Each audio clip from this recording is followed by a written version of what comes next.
Have you ever wished you knew more about a building before you bought or invested in it? Today's episode of Property Condition Assessments is being rebroadcast on NAC4 Business with permission from Fred Crouch. We believe it holds valuable insights for anyone involved in property ownership or investment. What if one simple report could save you thousands and protect your biggest assets? This episode dives into the why, who, and how of building surveys. Let's find out what every smart property decision starts with.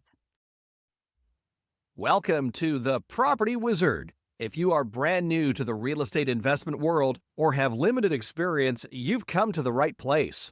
Freddie Crouch has over 35 years of real estate investing experience. He's seen it all, and he's ready to share it with you.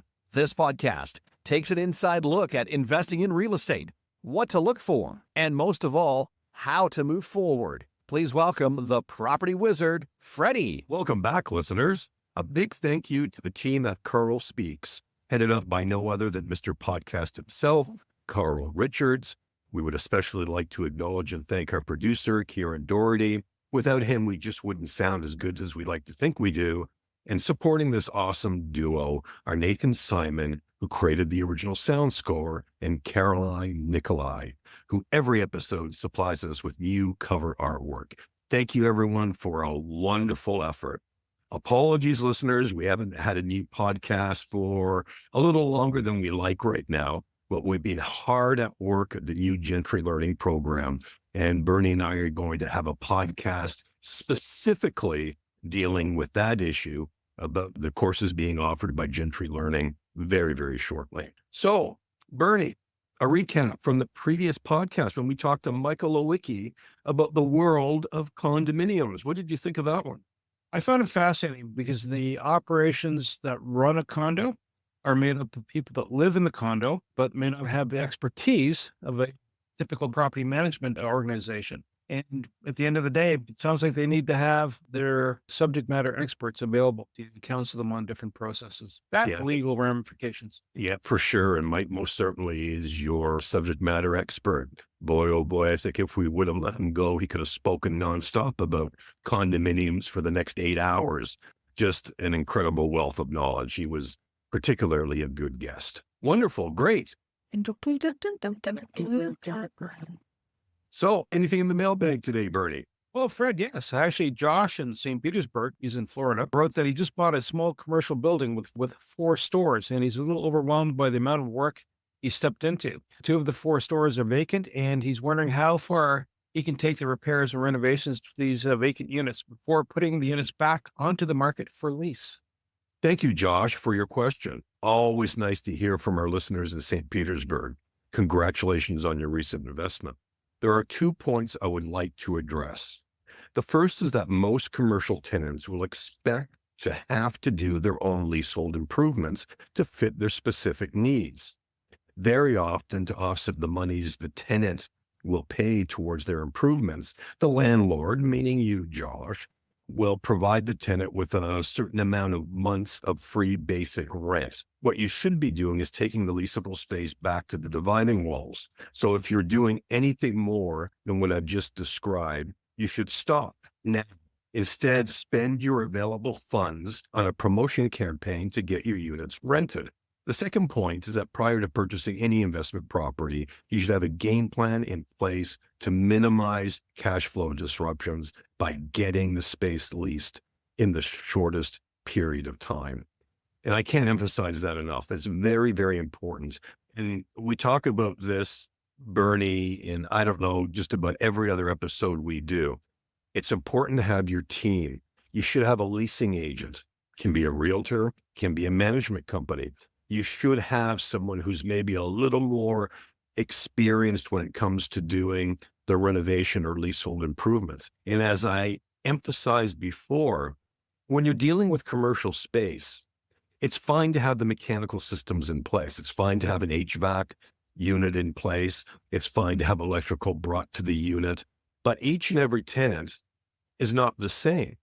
You know, one tenant may require a certain amount of power load or a floor plan that suits his purposes. Another may have a completely different use and purpose for the space. So the safest thing you can do is take the available space back to the dividing wall. So when I say dividing walls, I'm usually talking about the firewalls. Most commercial, in your particular case, it's a Prip Plaza. I haven't seen pictures of it, but that's what I'm anticipating it is. Chances are each of the units will have a cinder block dividing wall, a fireproof wall.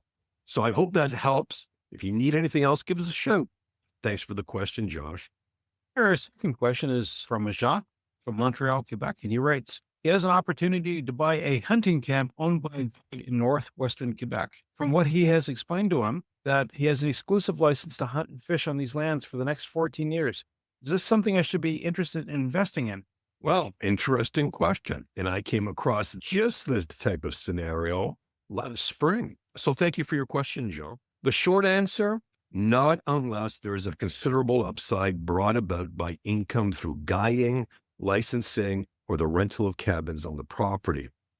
However, if you absolutely love to hunt and fish, and this has always been a dream of yours, then the simple question you have to ask yourself is the amount that I'm considering investing more or less than what it would cost me if I were to pay retail to hunt and fish the area with a guide for the period of time the guide has remaining on his exclusive license?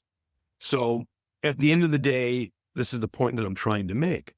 If he's come to you and he suggested, or you've offered to invest $100,000 in a hunting camp, and he's told you that he operates his hunting camp through a license, in this case, it would be in the province of Quebec.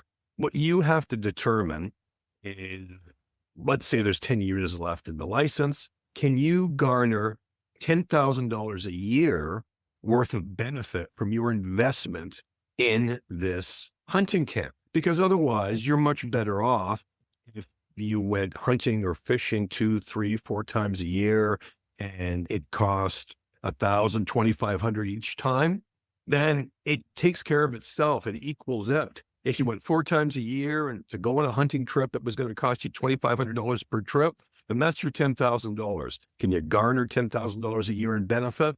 That's only a question you can answer. So I can't be more definitive than that, but those are the things. It's really simple mathematical equation. Again, money in, money out. You have to give a certain amount of benefit. Remember, you're not buying a hard asset. You're buying, essentially leasing the right to hunt and fish on that land for the remaining term the guide has a license to hunt and fish on it. So again, thank you very much for your question. Very interesting. Great. So if you have any questions, please send your emails to info@gentryres.com. That's info@gentryres.com. And of course, also realize if there are no problems, there are no opportunities. From the current events desk of the Property Wizard, it's news of the week. Welcome back, listeners. Today, we're going to address a question I'm asked a great deal. It's about investing in Florida real estate. I thought it was an appropriate topic. And today, I'm leaning pretty heavy on our friends at Nash Visor, who are a property research and analytical firm. And I came across an article that was written not all that long ago, and I thought I'd just go over it for everyone's benefit. It addresses the question, what makes Florida an attractive investment location? And this is pretty recent. This is like this year recent. So let's just go over these points. Number one, a vacation way of life. Most of us up here in the Northern Hemisphere would have to suggest that we only go to Florida for, really the entertainment value or for a little bit of R&R. Florida, I don't know about our guests and I don't know about Bernie, but I've been down there so often I can't count. When was the last time you were in Florida, Bernie? been down there. It's wonderful. Great sun, great beaches. I love it. That's wonderful. That's good to hear, Bernie, because most everyone I know has been down to Florida. I know I've probably been down to the sunny state between 45 and 50 times all day long. My favorite place to fish, bar none. So back to the question, what makes Florida an attractive investment location? A vacation way of life. The second point that our friends at Nash Visor have pointed out is its cultural diversity. And it's a good point because people from all over the U.S. and Canada migrate down to Florida. So you'll see all sorts of demographic down there, all sorts. Another point they make is a shift in lifestyle preferences. And this is what they say about it. This new mindset has led many to relocate to Florida, known for its warm climate, natural sceneries, theme parks, and relaxed tax laws, which is very, very important to keep in mind. Florida has no personal income tax. And I don't know how many of you knew that, but it is one of the few states where commercial enterprise floats the state economy. And they do. Take a look, for instance, Disney World. I mean, is there a theme park like that anywhere else in the world? The billions of dollars that it must generate is just, beyond comprehension, really. So another point they make is just about Florida's real estate. They say that the cash on cash return for long-term rentals in the state averages a little better than 4%. That's cash on cash return. That may not sound like it's an incredible return, but it's a respectable return. But then again, remember, we're talking about cash on cash return, and we're not talking about the increase in equity caused by the natural tendency of real estate to increase in value. But cash on cash return, a little better than 4%, not too bad. So the next point they make is a point that I made earlier about Florida's affordability. Florida is one of the few states in the country that produces enough revenue from the commercial industry to avoid collecting personal income tax. Well, I don't know about our guest. I don't know about Bernie. Oh boy, that's a pretty attractive incentive. So the next point that they make is just the wages and workforce. They say that the workforce in Florida is highly qualified, technically proficient, and culturally and linguistically diversified. So those are all wonderful reasons to turn around and invest in Florida. So they've broken this down to study down even further into the best places to invest for long-term rentals and the best places to invest for short-term rentals. So I'm not going to get into the details of each and every one, but let's just rhyme off the top 5 in the long-term rental category. So number 1 on their list is Vero Beach. Vero Beach. Next is Naples, Florida. That just so happens to be near the 10,000 Islands where I love fishing all the time. North Miami, Lantana. And picking up the rear at number 5 is Tampa. And there's a number of other ones that they suggest, but those are your top 5. So the other part of the equation is they have a list of best places to invest in Florida real estate for short-term rentals. Now here we're talking about your Airbnbs, weekend or weekly rentals, anything less than a regular term. So there's a little bit of a preamble I'll just touch on.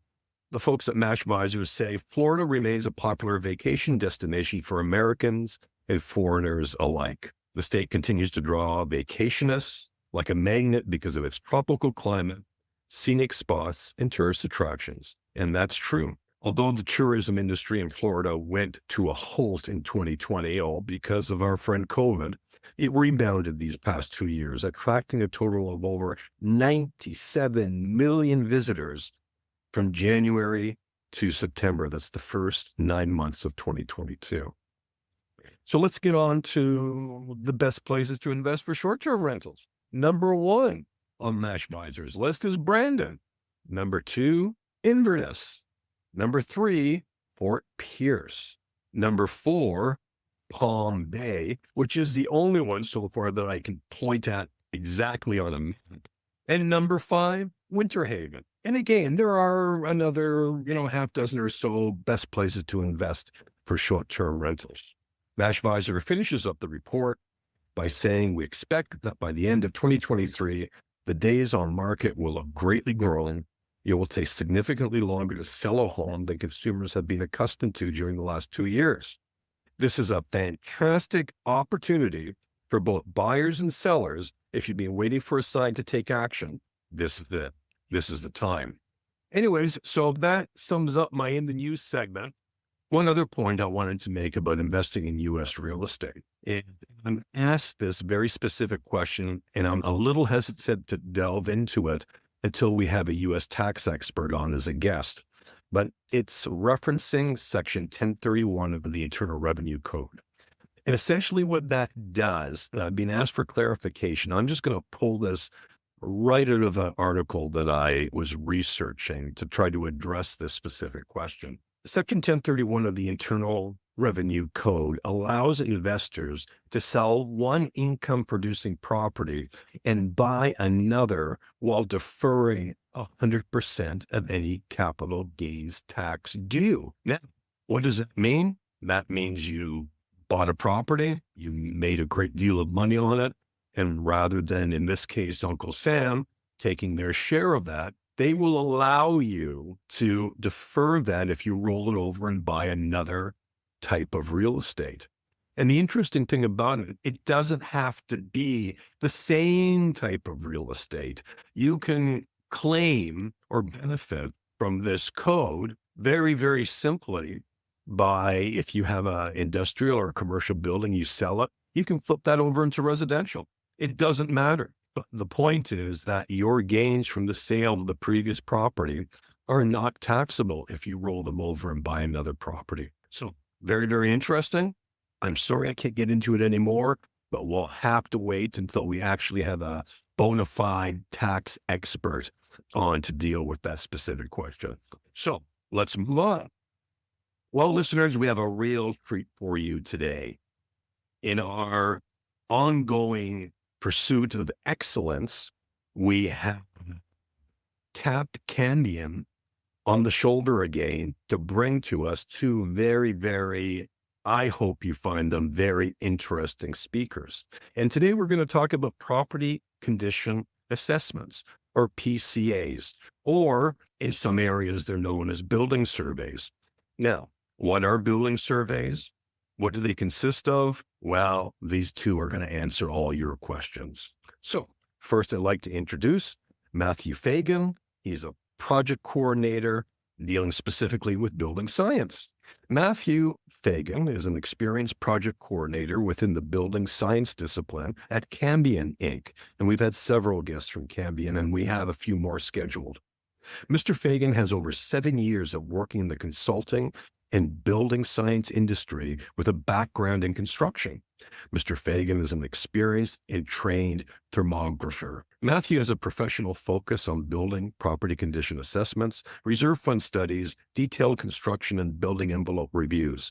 Matthew has completed hundreds of baseline building condition assessments for industrial, commercial, institutional, and residential buildings throughout Canada for a wide range of purposes, including due diligence, acquisition, and finance, and divestiture. Additionally, Matthew routinely completes phase 1 environmental assessments for the environmental due diligence and remediation and designated substance surveys for the hazardous material service lines. The second part of this duo is Jeremy Taylor. Jeremy is a group manager of the building science service team at Cambion.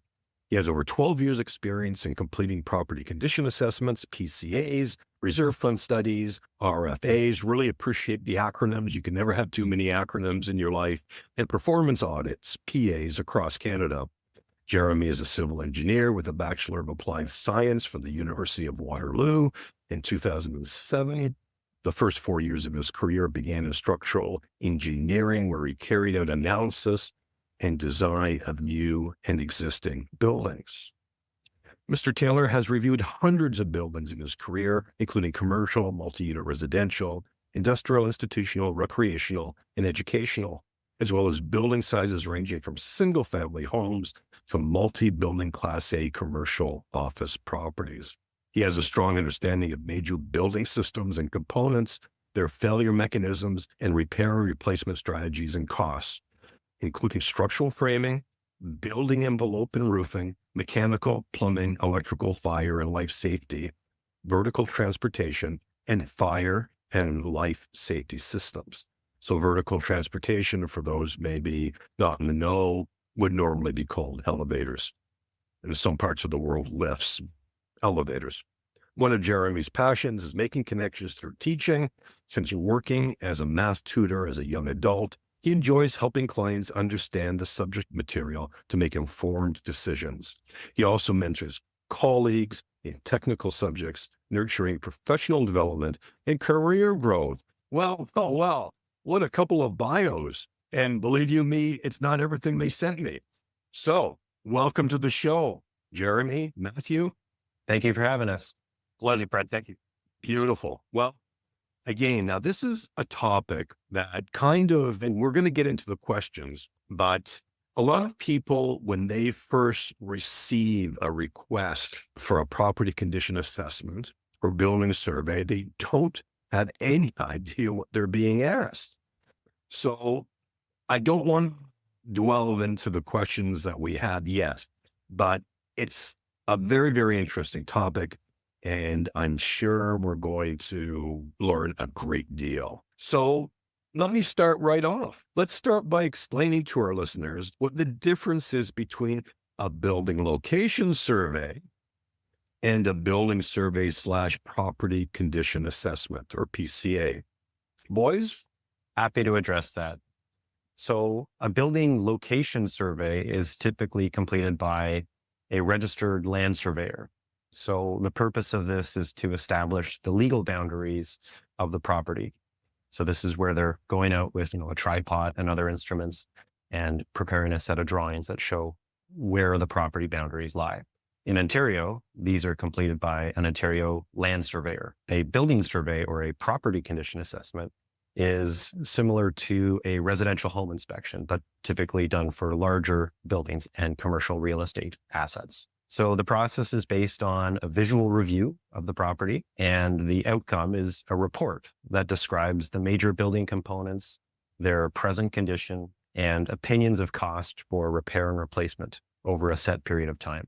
So for example, a portion of the report would describe the type of roofing system, roughly how old it is, any deficiencies observed, and its overall condition, and whether or not the roof needs to be maintained or repaired or replaced, when, and how much the dollar values. And so we repeat that for all of the major building systems that exist on that property. And also for reference, a property condition assessment, a PCA, is also referred to as a building condition assessment, a BCA, or a facility condition assessment.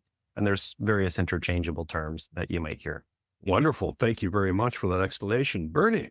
So from the environmental aspect or component, is there one to a building survey? You take into account, for example, asbestos, or perhaps the dark side, mold. There are a few different environmental aspects and components that are involved and some that are not involved with a PCA. We look at how the environment mainly is impacting the building systems and components, for example, through UV exposure, freeze-thaw damage, but we don't look at environmental issues like contaminated soils as part of the PCA itself. In accordance with the ASTM 2018 standard, a typical PCA has exclusions or limitations. We generally don't comment on improvements that may be required.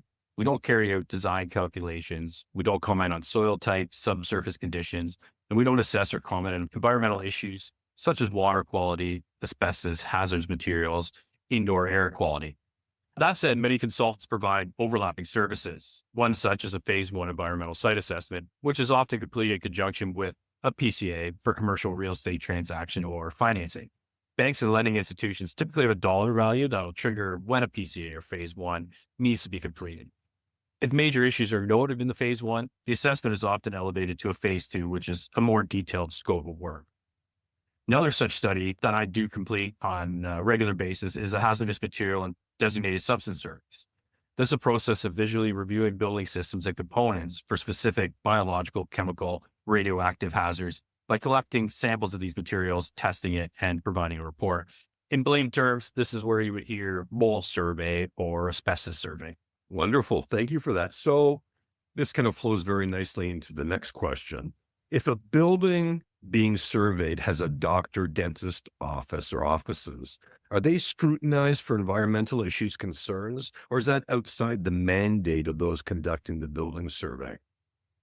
So the activities of the occupants, including the process-related equipment, is typically outside of the mandate of the PCA. If we do note obvious concerns that are outside of the scope of work, we can still make recommendations for additional review. When it comes to completing the PCA as a whole, the general practice is that tenant or occupant that's within the building doesn't really factor in a sense. The main focus is the building itself, the shell, the core of the building. But in certain industrial buildings that have processes, certain components or machinery that are used still need to be considered. So that may be in the HVAC systems, in the electrical or lighting systems, where it is essential to the operation of the building. What are some of the other components of a building survey? So there's multiple components that we would look at with a building survey or property condition assessment. These things include site works like the hard surfacing, retaining walls, fencing, landscaping around the property, the structure itself going from the roof, the floor, the walls, beams, columns, basements, foundation walls, balconies, parking garages, and any kind of suspended access systems that the building may have. On top of that, the building envelope as a whole, which would include your walls, windows, doors, the actual roof itself. There's the plumbing, hot and cold water, the drainage, mechanical systems, including heating, ventilation, air conditioning, electrical and lighting, fire and life safety, everything from the fire alarm panel to sprinkler and standpipe systems, as well as the emergency generators, and including elevators. Wonderful. Thanks. That's a very detailed list for sure. So, under what circumstances, and you touched on it a little earlier, but under what circumstances would a building survey or property condition assessment be normally ordered? Who's calling you and asking you to do this? It's often the banks and lending institutions that have their own policies that require a PCA and or a phase 1 ESA based on the assessed dollar value of the property. And they use that to assess and manage risk. The need can range from purchasing to selling to refinancing a building. And we also see that building owners or property managers may request a PCA to help with capital planning. And it's a tool that will help identify issues and deficiencies, prioritize repair projects, and develop capital budgets. And this could be done for their own due diligence. And once we complete a PCA report for a client, we're often required to provide a reliance letter. And that allows the bank or the lending institution to rely on the consultant, on our insurance. And so that's how they use that to protect themselves. Bernie. So in regards to when you're doing the survey, you also take, for example, if someone has done a capital infrastructure upgrade, say the HVAC, the chiller, it comes with a warranty. Does that also influence the analysis? Yeah. So when we're gathering information about the building, if we understand that the roof or the mechanical systems have been recently replaced, there usually is some amount of warranty depending on the type of work. We request these documents. We don't always get them, but if there are deficiencies and something's not functional or the roof is leaking after it was recently replaced, those types of repairs usually are covered under warranty. So we do need to make some assumptions in our report as to whether the repairs are going to be completed under warranty or not. And so we will state that. And so the report should clearly say or indicate whether the line items for repairs are included under warranty or not. Fair enough. So I want to do a building survey or an analysis of my building. You base the cost on square footage, location on the premises, industry type? I can answer that for you. As you might expect, cost depends on various factors. We price the work based on pretty much how much time we think it's going to need, locations, etc. In Canadian dollars, you're probably looking at around I think Bernie's question was about, are you talking about the cost of the component? Like when we are preparing an opinion of cost, or are you talking about the cost just to do the property condition assessment? The cost of doing the property condition assessment. In other words, Okay. buddy comes up and says, I've gone through one for a 50-story building, right? And so certain age factors, size, complexity. Yeah. But, that was a residential space. It might be totally different than say, listen, I got a nuclear power plant. Come take a peek. Yeah. So when it comes to the cost of a building conditions assessment or building survey, there's a lot of things that need to sort of be factored in. We price the work a lot of the time sort of on how much time we think is going to need to go into that project, location, geographically where it's at, et cetera. In Canadian dollars, you can kind of expect around $3,000 for sort of your typical small walk-up apartment buildings and things like that. You could see around $4,000 to $6,000 for medium-sized properties, which might include sort of your lighter industrial warehouses and, your sort of smaller multi-tenant commercial buildings where you're going to be looking at multiple components in different areas inside that building. At a really high end of things, larger buildings and complexes like AAA commercial plazas can sometimes be in the order 15 to 20K. Things that we could kind of consider is sort of the age of the building, whether there's been lots of additions. We see buildings that are 50, 60 years old that have seen 18 different additions. So you don't know where one thing starts and one thing ends. The overall size, type of elements that we're going to need to review. Are there balconies? This is an additional structural thing to look at. Parking garage, whole other beast that you're looking at. Elevators, are mechanical, electrical systems, are they your simple everyday ones you see, or are there more complex systems? Whether the construction is uniform, regular, or highly variable, and sort of the occupancy type as well. Is it your residential apartment? What kind of industrial work are they doing? What kind of things are they using in that building? Location matters as we typically account for travel related costs as well and fees. And also, is it a 5-year report for the transaction, or are they looking for a 30-year report for long-term capital plan? Those items now, how many times are they going to need to be replaced over a 30-year versus a 5-year? Things may not hit that report. So this question flows very nicely into the explanation you've just provided us. Are outside experts utilized during a building survey or again, property condition assessment? So typically we would only engage outside consultants or experts if they're needed. Historically, when commercial real estate PCAs were completed, there would be a team consisting of an architect, a structural engineer, a mechanical engineer, and an electrical engineer. And there are still some consultants who do it this way when the client is asking for it. And they're willing to pay considerably more when you're having 4 different professionals as opposed to 1. But nowadays, most consultants will send 1 or 2 people that are skilled, trained, and knowledgeable to review a wide variety of building systems and components. So if we encounter conditions that are outside of the mandate of our PCA, we may recommend additional assessment. That might be simply going back to review a larger sample of the building, carrying out non-destructive or destructive testing. So for example, roof test cuts or wall test cuts, drywall test cuts. And we may recommend engaging specialists. So that might be fire safety or building code consultants, accessibility consultants, heritage consultants, or elevator specialists.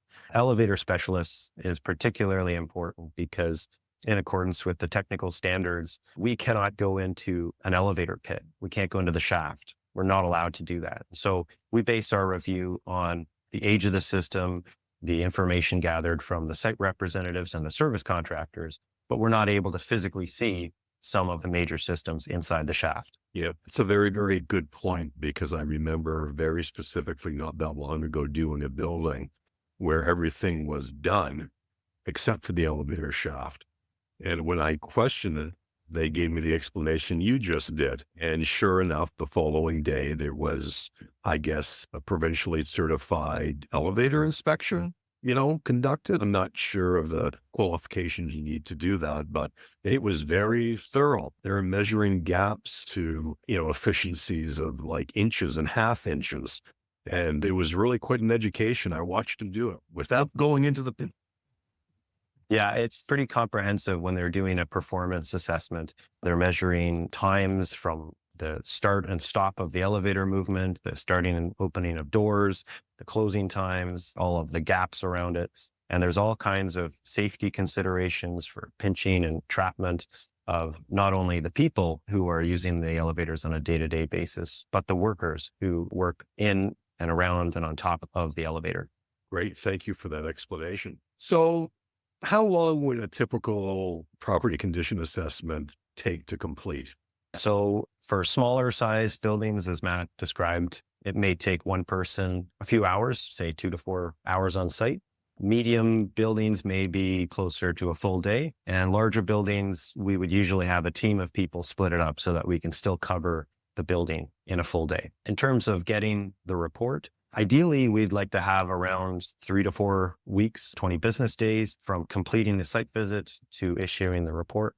But we also live in the real world, and real estate transactions are typically not that forgiving. So for smaller and medium-sized buildings, we can turn a site visit and report around in a shorter time frame, say 10 to 15 business days, but there may be increased costs in getting it done that quickly. We may need to send more expensive people just for scheduling and resource availability.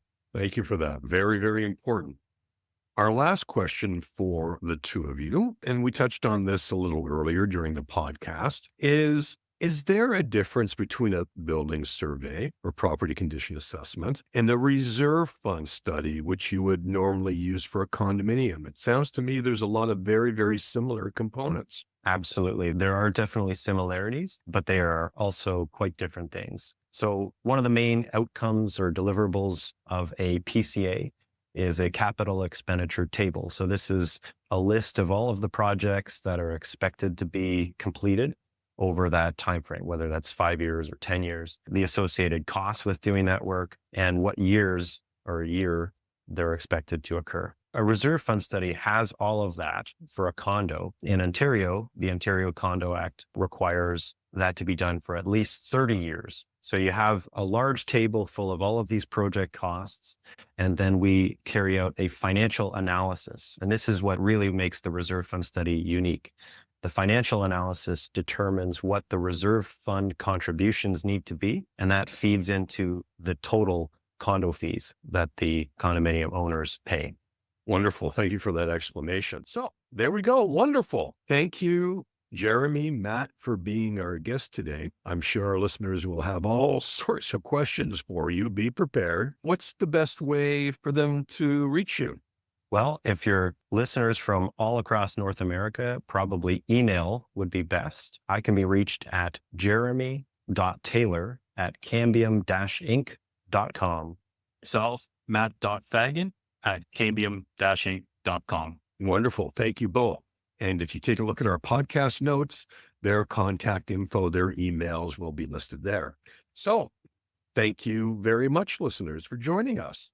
Jeremy, Matt, you're not off the hook yet. It's time for the Property Wizard's Word of the Day. So we have a little bit of a tradition here that we always ask our guests to explain to our listeners the word of the day. So I hope you read your podcast notes, because I would like you to explain to our listeners what a field review is. I can answer that for you, Fred. Field review, site survey, site visit, site review. They're kind of an interchangeable term for when the consultant is basically physically on site, walking around, gathering the information, talking to the site reps. This will include making the observations of the building, taking notes, photographs, which in turn will create the whole building survey or property condition report that we present to the client. So is it fair to say that a field review is part of a property condition assessment? Correct. That would be an okay interpretation. Wonderful. Thank you both for being our guest today. Another really interesting podcast. Anything you care to add, Bertie? I think having a PCA, regardless whether you're coming at from a banker's perspective or otherwise, having managed a property and having a PCA tells you where your upcoming issues are going to be, right? How to allot money for a budget, in the upcoming years. That way you can create your reserve fund without going, oh no, we have to get a loan, for the capital infrastructure piece. Really important. You stay ahead of the game. I've always found it extremely useful, and you go through the checklist, it's been upgraded. Carry on. Yeah, that's true. That's very, very true. So listeners, join us next podcast when we'll be discussing property site assessments with guests Christine Wilson and Kurt Perlman, again from Cambium. We may as well just retitle this entire podcast The Cambium Show. What do you think, guys? You think it'll go over well? The Cambium Special. Cambium Special. There we go. The Cambium Crew. I think that's the moniker we have to use. The Cambium Crew. Okay. That sounds good. It rolls off the tongue. Perfect. Again, thank you, listeners, for tuning in. And remember, if there are no problems, there are no opportunities. Got a question? Ready to invest? Email info@gentryres.com. And if you'd like to find out more about the courses offered through Gentry Learning, visit gentryres.com. Until next time, remember, if there are no problems, there are no opportunities. To reach the podcast hosts, email them at info@creativeinsight.com or by the website creativeinsight.com, spelled KREATIVINSIGHT.com. To reach Wayne at his email, wayne@motivateyou.ca, that is MOTIVE, the numeral 8 and the letter u.ca, or his website motivateyou.ca. If you would like to be a guest on this podcast or have us repost your podcast and share your knowledge, let us know. We would also appreciate your feedback on the content or format. Check the show notes for more details. For these podcasts, we like to acknowledge the support and thanks to the following people: Carl Richards from Podcast Solutions Made Simple, a renowned podcast expert; Fred Crouch, who is the Property Wizard podcaster, where Bernie is a co-host; Jovan Strika from Hive, a co-working space that is more than just a space; then Melanie Weber, Bernie's invaluable business partner; and Wayne Pratt from Motivate You, Inc., who serves as both a coach and co-host of these podcasts. Disclaimer: please note that the NAC 4 Business podcast episodes are meant solely for educational and general informational purposes. The information and opinions contained within are not intended to be professional advice on any subject matter. The thoughts, views, and opinions expressed by the participants are their own personal beliefs and do not represent the views of the podcast hosts or any affiliated organizations. It is important to note that this podcast is not a replacement for consulting with certified experts in your area who possess knowledge of your unique situation.